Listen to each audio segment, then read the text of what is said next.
আমরা ক্ষুদ্রকালে ক্লাস 1-এ মনে হয় একটা গল্প পড়তাম, গনি মিয়ার গল্প। আমার বয়সী সবাই জানেন। গল্পটার শুরুটা এরকম ছিল, গনি মিয়া একজন গরিব চাষি, তার নিজের জমি নাই, সে অন্যের জমি চাষ করে, এরকম আর কি। ওয়াকারের নিজস্ব মিশন নাই। ওয়াকার মিয়া একজন গরিব চাষি, তার নিজের মিশন নাই, অন্যের মিশন নিয়ে কাজ করে। চাঁদের যেমন নিজের আলো নাই, সূর্যের আলো প্রতিফলিত হয় চাঁদের পিঠে পড়ে, ঠিক একইভাবে ওয়াকার আসলে ইন্ডিয়ার মিশন পালন করে। ইনফ্যাক্ট আর্মির জেনারেলরা বেশিরভাগই ইন্ডিয়ান লেসপেন্সার। এদের মেরুদণ্ড বেচা দিছে মোদির কাছে, আর বিসি দিছে কার কাছে জানি না। এদিক সেদিক করলে বিসি ধরে চাপ মারে। এই ইন্ডিয়ান মিশন একটাই, আওয়ামী লীগকে ফিরায় আনা, আবার বাংলাদেশে তাদের রাজনীতি করতে দেওয়া। বিএনপিকে প্রতিশ্রুতি দিচ্ছে ওয়াকার আর ইন্ডিয়া সামনে নির্বাচনে বিএনপি সরকার গঠন করবে। যদিও আওয়ামী লীগ অংশ নেবে, কিন্তু আওয়ামী লীগ তো কোনো বড় দল হিসেবে সংসদে থাকবে না।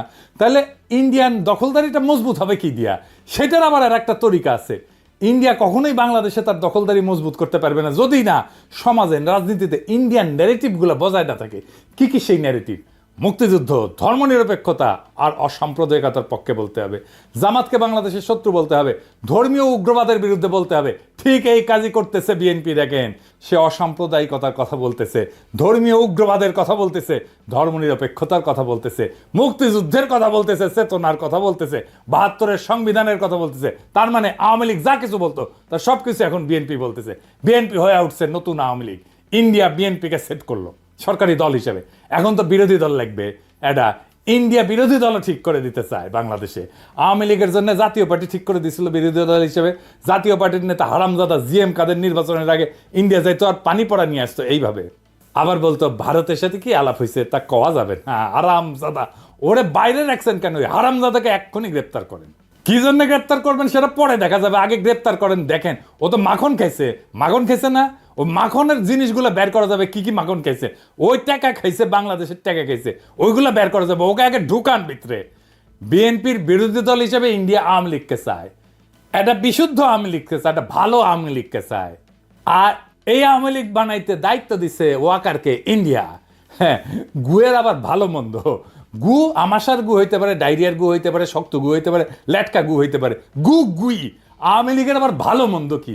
আওয়ামী লীগ ভালো হইলেও সেটা গু, খারাপ হইলেও সেটা গু। এই ভালো আওয়ামী লীগে কে কে থাকবে আসেন সেটা দেখি। সাবের হোসেন চৌধুরী সভাপতি আর বডি সোহেল হবে সাধারণ সম্পাদক। এইভাবে আওয়ামী লীগ পুনর্গঠিত হইবে। এই পুনর্গঠিত আওয়ামী লীগ নির্বাচনে যাবে। এটাই ভারতের সিদ্ধান্ত। বিএনপি একমত হয়েছে এটাতে। ওয়াকার এটা এক্সিকিউট করার দায়িত্ব নিছে।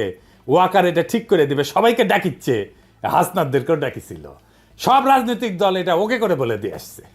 এই যে ইউরোপের রাষ্ট্রগুলোর মধ্যে ব্রিটেনের সমর্থন আছে, ইংল্যান্ডের রাষ্ট্রদূত আছে না ঋষি সুনাকের নিয়োগ দেওয়া যে সারা কুক, এইটা ঘুটু পাকাচ্ছে বিদেশিদের তরফ থেকে। এই কারণে সাবের হোসেন চৌধুরীকে জেলে রাখা যায় নাই।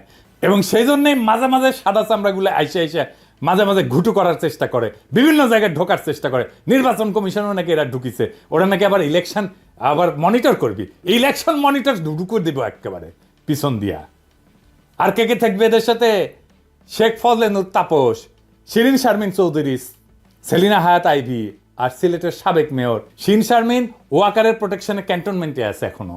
টাইম মতো ওয়াকার বের করবে, মানে ইন্ডিয়া যখন বলবে আর কি ওয়াকারকে। ও তো আবার ইন্ডিয়ার কথা ছাড়া সরে না, হাগামতাও করে না ও ইন্ডিয়ার কথা ছাড়া। শালা এমন একটা দেশ বানাইছে যার সেনাপ্রধান শত্রু দেশের আদেশ না শুনে কিছু করে না। Now, coming on to specifically what you asked for Bangladesh, as far as Bangladesh is concerned, it is too early to take any decision for us. I am very clear, the present military to military relationship is very strong, and we keep exchanging notes on regular basis to avoid any kind of a misgivings. Waker আবার চালাক আছে, বলে army ইনস্টিটিউটের ক্ষতি করা যাবে না। কারণ হাইসানি, হ্যাঁ, যখন প্লট নেওয়া, গাড়ি নেওয়া, কদম বুসি খাওয়ার হাসিনার হোকাচাটা, তখন জেনারেলরা। আর যখন বাম্বু খায় জেনারেলরা, তখন ইনস্টিটিউটের পিছে লুকায়, মানে সৈনিকদের পিছে লুকায়। 5ই আগস্টে পেট মোটা ওয়াকার সৈনিকেরা তোমার সাথে ছিল, জুনিয়র অফিসাররা তোমার সাথে ছিল। জুলাই আগস্টে তো তুমি ছিল হাসিনাকে ক্ষমতা রাখার মিশনে, হাসিনা হোকাচাটার মিশনে ছিল। 5ই আগস্ট সৈনিক আর জুনিয়র অফিসারদের বন্দুকের নল ঘুরে গেছিল জালেমের দিকে। কোনো কমান্ড শুনে নাই সৈনিকেরা, নিজের বিবেকের কমান্ড শুনিছে ওরা। জেনারেলদের কেনা যায়, সৈনিকদের কেনা যায় না, কারণ ওরাই সেই সংখ্যাগরিষ্ঠ জনগণের সন্তান যারা দেশকে ধারণ করে। তোরা শালা মনে করিস দেশটা উপনিবেশ, তোরা কলোনি, আর ওরা মনে করে দেশটা আমার। সেজন্য বিবেকের কথা শোনে। আর তুই যেহেতু মনে করিস কলোনি, সেজন্য ইন্ডিয়ার কথা শুনিস। তোর সব কয়টা জেনারেল ইন্ডিয়ার কথা শুনিস। এরা কৃষক শ্রমিকের সন্তান, দরিদ্র মধ্যবিত্তের সন্তান। এই সৈনিকেরা, ওদের পিওর হার্ট, ওরা জানে ওদের সম্পদ একটাই, তা হচ্ছে বিবেক, তা হচ্ছে ইনসাফ। ওরা কখনো ভুল করেনি। 1971-এ করেনি, 75-এ 15ই আগস্টে করেনি, 75-এর 7ই নভেম্বরে করে নাই, 2024-এর 5ই আগস্টে করে নাই। ওরা আবারও দাঁড়াইতে হলে জনতার পক্ষে দাঁড়াবে। পেট মোটা জেনারেল ইন্ডিয়ান দালাল লেসপেন্সারদের পক্ষে দাঁড়াবে না। ওরা কোনোদিন মেরুদণ্ড বেছে দেওয়া জেনারেলদের পক্ষে দাঁড়াবে না। মুজিবকে জয় বাংলা করার সাহস হিম্মত সিনিয়র অফিসারদের হয় নাই, জেনারেলদের হয় নাই, হইছে সৈনিক আর জুনিয়র অফিসারদের। খালেদ মোশাররফের খুব ব্যর্থ করে দিছে সৈনিকেরাই, আর জুনিয়র অফিসাররা ভারতের কাছে বাংলাদেশের নতজানু আর্মির জেনারেলদের, সৈনিকেরা জুনিয়র অফিসাররাও। ওয়াকার বাংলাদেশের সেনাপ্রধান থাকার নৈতিক অধিকার হারাইছে। বাংলাদেশের সেনাবাহিনীর ইজ্জতকে সে ধ্বংস করে দিছে। নিজের পজিশনকে সে খুনি হাসিনা তার দলের স্বার্থ ভারতের আজ্ঞায় পালন করতেছে। জনগণের টাকায় বেতন নেওয়ার নৈতিক অধিকার ওয়াকারের নাই। জনগণের টাকায় বেতন নিয়ে ইন্ডিয়ার এজেন্ডা পালন করা যায় না ওয়াকার মিয়া। এখন বুঝছেন কারা ছাত্রদের বিরুদ্ধে দুর্নীতির অভিযোগ ছড়াইছে, কারা ছাত্রদের ভিতরে অনৈক্য সৃষ্টি করেছে, কারা নাইদের মিটিংয়ে বরিশালে ঝামেলা করেছে, কারা ওর বিরুদ্ধে রয়্যাল এজেন্ট হওয়ার অভিযোগ তুলিছে, কারা আমাদের বিপ্লবী জনতাকে মব বইলা অভিহিত করেছে, কারা আমাদেরকে বাংলাদেশের স্থিতিশীলতার শত্রু বলছে। এদের ভুলে যাবেন না। আপনারা সবাই রেছে নেন। যারা বাংলাদেশের রাজনীতিকে ষড়যন্ত্র দিয়ে ব্যাখ্যা করে তাদের রাজনীতি পরাজিত হবে। আজকের শিক্ষা এটাই, আমাদের রাজনীতি বিজয়ী হয়েছে। আজকের করণীয় কি এখন? তাই প্রথম করণীয়, ওয়াকারকে পদত্যাগ করতে হবে। সেনাবাহিনীর ভারতপ্রেমী জেনারেলদের উৎখাত করতে হবে। সেনাবাহিনীতে একটা সংস্কার কমিশন বসাইতে হবে। গুম খুনের কুশীলব সকল অফিসারদের পুলিশের হাতে সোপর্দ করতে হবে। জুলাই বিপ্লবে যে অফিসাররা নিজেরা গুলি চালাইছে, গুলির অর্ডার দিছে, তাদের পুলিশে সোপর্দ করতে হবে। কর্নেল রেদওয়ান কেমনে চাকরি করে? ওয়াকারের বাচ্চা। আমাদের ছেলেদের উপর নিজের হাতে গুলি করে রেদওয়ান কেমনে আমাদের টাকায় বেতন নেয় সেনাবাহিনীতে থেকে? এখনো বেতনের টাকা কি মিয়া তোমার বাপের জমিদারি থেকে দাও ওয়াকার? ইনস্টিটিউটের সম্মান নষ্ট করা যাবে না, তাই না? মিয়া বেকুবের বাচ্চা, তুমি মিয়া সম্মান নষ্ট করলা কার? ইনস্টিটিউটের সম্মান নষ্ট করছে কে?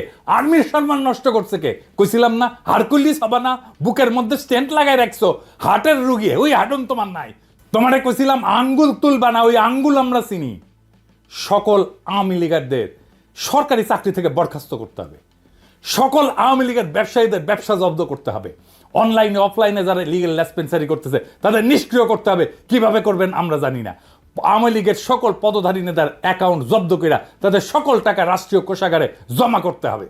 নয়তো আমরা একদিন করে এক এক এলাকা ঘেরাও করব, জনতার ব্লক রেট দেব, আর একটা একটা করে আওয়ামী লীগের ধরে ধরে ঝুলায় দেব, টাঙ্গায় দেব। একটা জায়গায় করবেন এই অপারেশন, ঠান্ডা হয়ে যাবে সারা দেশ। বাংলাদেশে আওয়ামী লীগ বা ভারতীয় আধিপত্যবাদ ফিরবে না, ফিরতে দেওয়া হবে না। যতই তার পিছনে ইন্ডিয়া থাকুক, ইন্ডিয়ার লেসপেন্সার ওয়াকার থাকুক, জেনারেলরা থাকুক, সিভিল মিলিটারি ব্যুরোক্রেসি থাকুক, প্রথম আলো থাকুক, ডেইলি স্টার থাকুক, বামেরা থাকুক, আর বিএনপি থাকুক, এমনকি প্রফেসর ইউনূস থাকুক, আওয়ামী লীগকে রাজনীতি করতে দেওয়া হবে না। আওয়ামী লীগকে নির্বাচন করতে দেওয়া হবে না। বাংলাদেশের দরকার হইলে আর একটা জুলাই হবে, দরকার হইলে আবারও রক্ত দেব, আবার লড়াই হবে, দরকার হইলে নতুন বিপ্লবী সরকার আবার গঠিত হবে। এই চূড়ান্ত লড়াইয়ের আহ্বান জানায় গেলাম। সিপাহী জনতার দরকার হইলে আবার মাঠে নামবে 7ই নভেম্বরের মতো, 15ই আগস্টের মতো, 5ই আগস্টের মতো। 5ই আগস্টের ভুল আমরা আর করব না। জান দেব কিন্তু জুলাইয়ের অর্জন দেব না ইনশাল্লাহ। খোদা তাআলা আবার আমাদের বিজয় ছিনিয়ে আনার তৌফিক দিন। ইনকিলাব জিন্দাবাদ।